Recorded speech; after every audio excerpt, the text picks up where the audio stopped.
Today I'd like to talk about the simple oil change.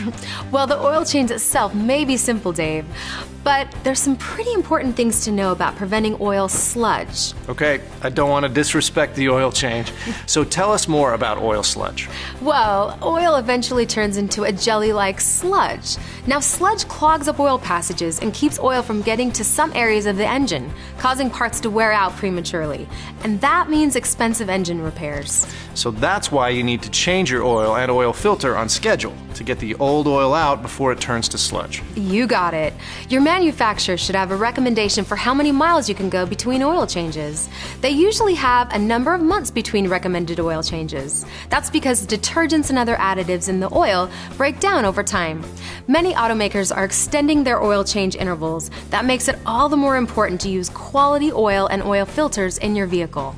So give us more detail on the recommended oil change intervals. Well, it can be complicated. Your owner's manual will have a recommendation for time and mileage, but you need to remember that it's based on using the recommended weight of oil.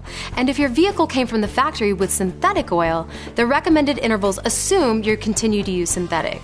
What about how you drive? Does that affect your oil change interval? Yeah, how you drive can have a big effect. Many owner's manuals will have a list of driving conditions that are harder on your vehicle. Things like stop and go driving, shorter trips, driving in very hot or very cold weather, heavy loads, and towing. If some of your driving fits this, you may need to change your oil and do other maintenance on a shorter schedule. Okay, now that is starting to sound more complicated. It can be. Some vehicles have an oil life calculator that takes all of these factors into account and tells you when you should change your oil. Otherwise, talk to your service advisor about how you drive and get her recommendation for when you take care of your service. And with all of this talk about the oil, let's not forget how important it is to install a quality oil filter when you get your oil changed. Finally, if any of the steering or suspension parts can be lubed, your technician will take care of that with a lube, oil, and filter service. Okay, thanks, Brittany.